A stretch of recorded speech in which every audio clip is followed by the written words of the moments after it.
Sa Re Ga Ma Pa little champion season 5ல இப்போ வரைக்கும் அபிஷேகா ஃபைனலிஸ்டா தேர்வாகாத பத்தியும், அவங்க எந்த வாரம் ஃபைனலிஸ்டா தேர்வாக வாய்ப்பு இருக்கு, 5th ஃபைனலிஸ்டாவது உள்ள போவாங்களா, இது மாதிரி பல கேள்விகளுக்கு அந்த ஷோவோட ஆங்கர் இருக்கக்கூடிய அர்ச்சனா மேடம் ஒரு சில விஷயங்களை ரொம்ப எமோஷனலா ஷேர் பண்ணியிருக்காங்க.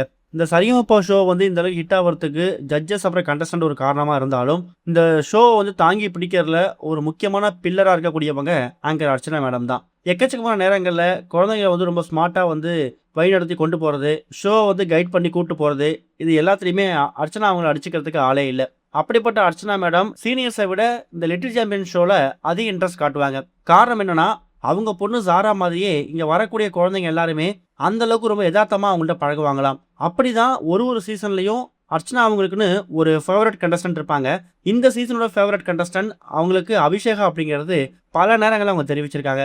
அப்படிப்பட்ட அபிஷேகா இப்போ வரைக்கும் இந்த லிட்டில் சாம்பியன் சீசன் 5ல ஒரு வாரம் கூட ஃபினாலில் ஒழுங்காக பர்ஃபார்மன்ஸ் பண்ணாமல் அவங்க டிக்கெட் ஃபினாலில் வாங்காத விஷயத்தில் அர்ச்சனா அவங்களுக்கே ஒரு மிகப்பெரிய ஏமாற்றம் இருக்குதாம். இதை பற்றி அவங்க ரீசெண்டாக பேசும்போது என்ன சொல்லியிருக்காங்கன்னா, ஒரு வாரமும் கண்டிப்பாக இந்த வாரம் அபிஷேகா டிக்கெட் ஃபினால கேட் ஓப்பன் ஆகும்போது உள்ளே போயிடுவா அப்படின்னு நினச்சிக்கிட்டு இருக்கோம்.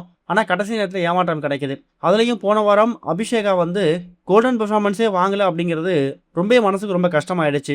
நான் அதுக்கப்புறம் ஷோவில் கூப்பிட்டு அபிஷேகாவை கேட்டேன், என்னாச்சு, ஏன் பயப்படுறியா, டிக்கெட் ஃபினால அந்த ப்ரெஷர் வந்துருச்சா, ரொம்ப கேஷுவலாக பாடு, ஃபினாலே மேலே மாதிரி எடுத்துக்காத, ரொம்ப சாதாரணமாக பாடும்போது எக்கச்சக்கமான கோல்டன் ஷவர் வாங்கினேன், இப்போ டிக்கெட் ஃபினாலே வரும்போது ஏன் அந்த பதட்டம் தெரியுது அப்படிங்கிற மாதிரி நான் அட்வைஸ் பண்ணேன். அதுக்கப்புறம் அபிஷேகா அடுத்த வாரம் தன்னோட தப்பெல்லாம் திருத்திக்கிட்டு வரேன் அப்படின்னு சொல்லியிருக்காங்க. ஸோ மற்றபடி அபிஷேகா வந்து ஃபினாலேவுக்கு அனுப்பக்கூடாது, அவங்க வந்து துரோகம் பண்ணுறாங்க, அபிஷேகாவை தவிர மீது எல்லா கண்டஸ்டன்ட்டும் உள்ளே போகிறாங்க அப்படிங்கிற மாதிரி பல நியூஸ் சர்க்குலேட் ஆகிட்டு இருக்கு. நீங்கள் யாரும் இதை பற்றி நம்ப வேணாம். ஜட்ஜஸ் வந்து ஒரு வாரமும் ரொம்ப ஃபேரான அடிப்படையில் தான் ஒரு நபருக்கும் டிக்கெட் ஃபினாலே கொடுத்து வந்துட்டு இருக்காங்க.